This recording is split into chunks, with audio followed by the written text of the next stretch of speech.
Hello दोस्तों, कैसे हैं आप लोग? अच्छे तो है ना? ध्यान तो रखते हैं ना आप अपना? किसी और के भरोसे तो नहीं छोड़ा आपने? चलिए, आज हम लोगों को क्या पढ़ना है? आज पढ़ना है प्रश्नावली 9.2 के प्रमेय 9.5। ठीक है, प्रश्नावली है आपकी 9.2 और प्रमेय जो हमें पढ़नी है 9.5।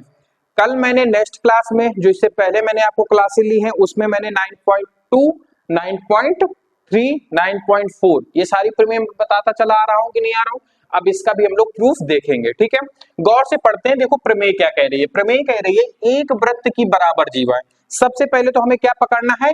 इसने हमसे कहा है बराबर जीवाएं। दिया क्या क्या है? मतलब जीवाओं की लंबाई क्या है? बराबर है। तो जीवा यहाँ पे कौन कौन सी है? अच्छा, जीवा की डेफिनेशन बताओ जरा अक्षय, क्या होती है जीवा की डेफिनेशन? जीवा मैंने पढ़ाया था ना कि जीवा किसे कहते हैं वृत्त में। राशि आप बताओ। हाँ, परिधों में जो परिधि होती है, हमारी परिधि क्या होती है? यही होती है। परिधि के किन्हीं दो बिंदुओं के बीच की दूरी क्या कहलाती है? जीवा कहलाती है। अच्छा, सबसे बड़ी जीवा क्या होती है? हमारी व्यास होती है, जो केंद्र से होके जाती है। ठीक है, इतनी चीजें आपको पता है, नॉर्मली है, सबको पता होंगे मेरे हिसाब से। अब हमें क्या क्या दिया है इसको? बराबर जीवाएं। हमने एक चित्र बनाया, इसमें दो बराबर जीवाएं हमने बना लिया है, ए बी और सी डी। तो हम लोगों को क्या दिया गया है? ए बी बराबर है सी डी के बराबर है, ये हमें दिया है। केंद्र से समान दूरी पर होती है। मतलब आप समझो, मतलब कहीं ना कहीं हमें क्या करना है?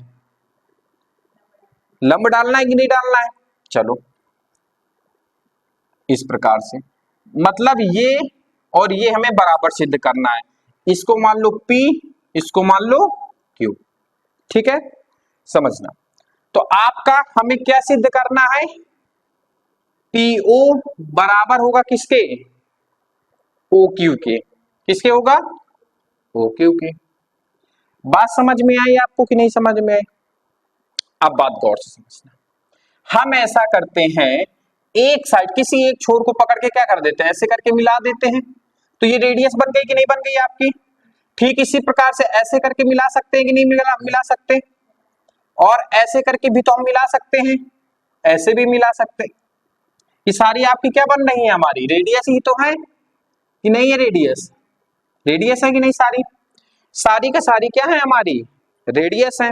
ठीक है, बात समझ में आई? अब बात गौर से समझना। देखो इसमें अब हम अगर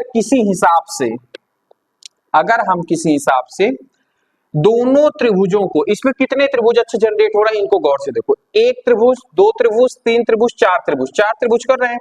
लेकिन हमें चारों को तो लेके नहीं सॉल्व करना है, हमें तो केवल किस पे फोकस करना है? इसके लंब पे फोकस करना है। यही करना है कि नहीं करना? अगर इसको आप और अच्छे से समझना चाहते हो तो आप इसको और अच्छे से समझ सकते हो। अच्छा, एक प्रमेय आप इससे पहले पढ़ के आए होगे, नहीं आए हो कि नहीं पढ़ के आए हो? क्या पढ़ के आए होगे कि किसी जीवा पर जब कोई लंब डाला जाता है तो जीवा को समद्विभाजित कर देता है। प्रमेय पर 9.4 आपने पढ़ी है, इससे पहले पढ़ी है कि नहीं पढ़ी है?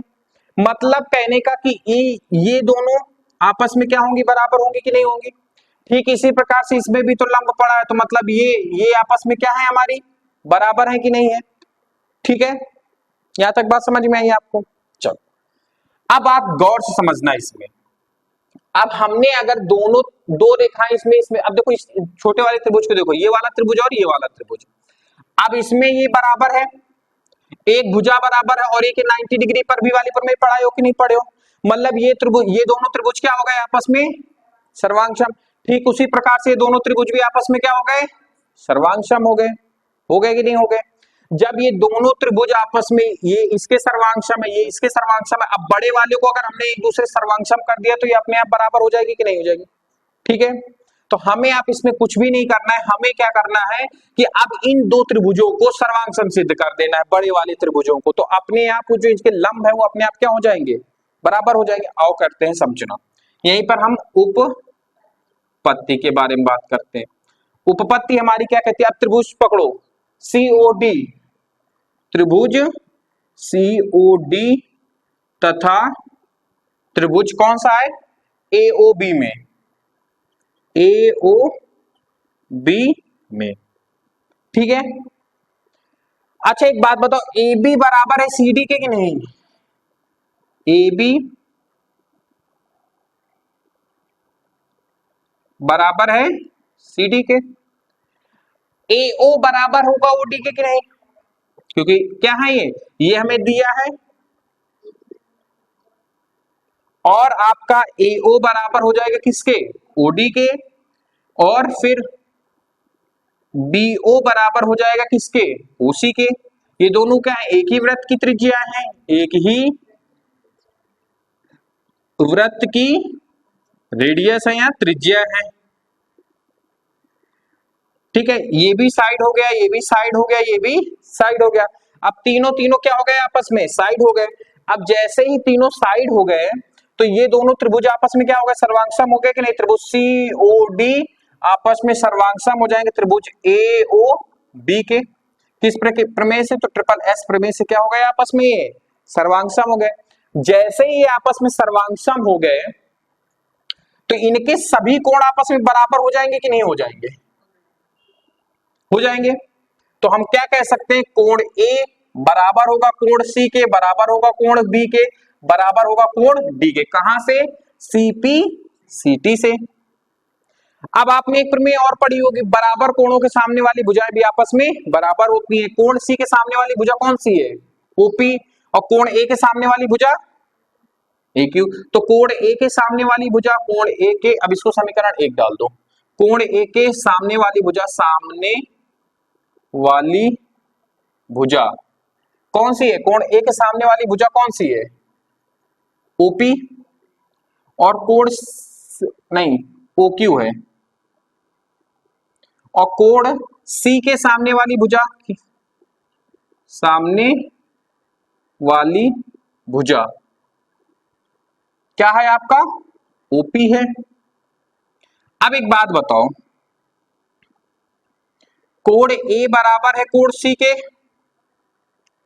तो इनकी भुजाएं भी आपस में क्या होंगी, मतलब OQ बराबर हो जाएगी OP के। कहां से, तो बराबर कोण के, बराबर कोण के सामने वाली भुजा क्या होती है, बराबर होती है। बस आपका प्रूफ हो गया। हमें यही तो सिद्ध करना था, देखो यही करना था ना। समझ में आया आपको कि नहीं समझ में आया, पक्का ना। चलो नोट कर लो, फिर इसके बाद अगले प्रमेय बताते हैं। चलिए दोस्तों, अब बात करते हैं प्रश्नावली 9.2 के प्रमेय नंबर 9.6 की। देखो, इससे पहले वाली जो प्रमेय थी उसमें आप बहुत ज्यादा कंफ्यूज हो गए थे, बहुत ज्यादा इधर उधर कर दिए थे ना। इसमें आपको बहुत अच्छे से बताएंगे, समझना, ठीक है। इसमें ज्यादा इधर उधर आपको घुमाएंगे नहीं।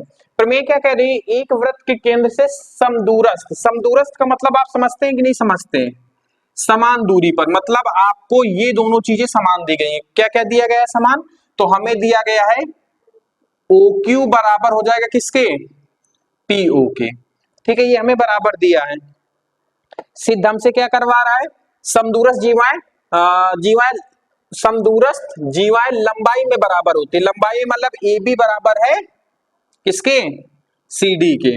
तो AB बराबर हमें सिद्ध करना है किसके, CD की। ये हमें मेन मकसद है हमारा, सिद्ध करना। चलो कोई दिक्कत नहीं है, आइए हम उपपत्ति के बारे में बात करते हैं। सबसे पहले हम क्या करेंगे, बिंदु A से O को मिलाया, बिंदु C से O को मिलाया, तो क्या लिखेंगे, बिंदु A कॉमा C को क्रमशः किससे मिलाओगे, केंद्र से या फिर O से मिलाने पर, केंद्र से मिलाने पर। इतना हमने कर दिया। अब एक बात बताओ, हमारी प्रमेय 9.4 क्या कहती है, केंद्र से जीवा पर डाला गया लंब जीवा को दो बराबर भागों में विभाजित करता है या समद्विभाजित करता है। तो क्या हम ये कह सकते हैं कि नहीं, कि जो आपका AP होगा वो हाफ ऑफ, क्योंकि बराबर है AB के होगा, मतलब AB का आधा AP है, कहां से, और ठीक उसी प्रकार ऊपर से CQ किसके बराबर हो जाएगा हमारा, हाफ ऑफ CD के। ये दोनों चीजें कहां से निकल के आई हैं, प्रमेय 9.4 से निकल के आई है कि नहीं आई है, नहीं समझ में आया 9.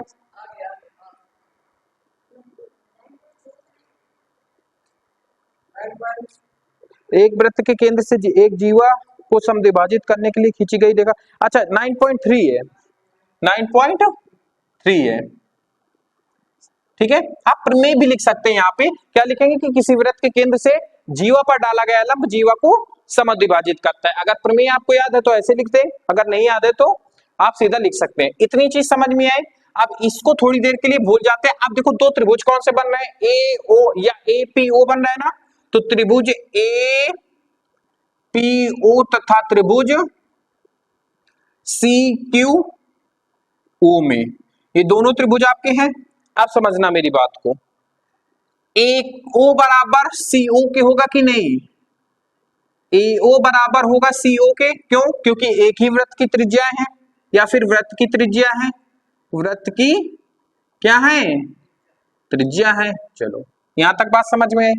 अब एक बात बताओ, हमें ओपी बराबर दिया गया है कि नहीं, देखो क्या दिया गया है हमें, पीओ बराबर है किसके, ओ क्यू के, दिया है, दिया है कि नहीं दिया है, देखो ओपी बराबर है समदूरस्थ का मतलब क्या है, समान दूरी पर है, तो मतलब दोनों की लंबाई क्या होगी, बराबर होगी। यहां तक समझ में आया।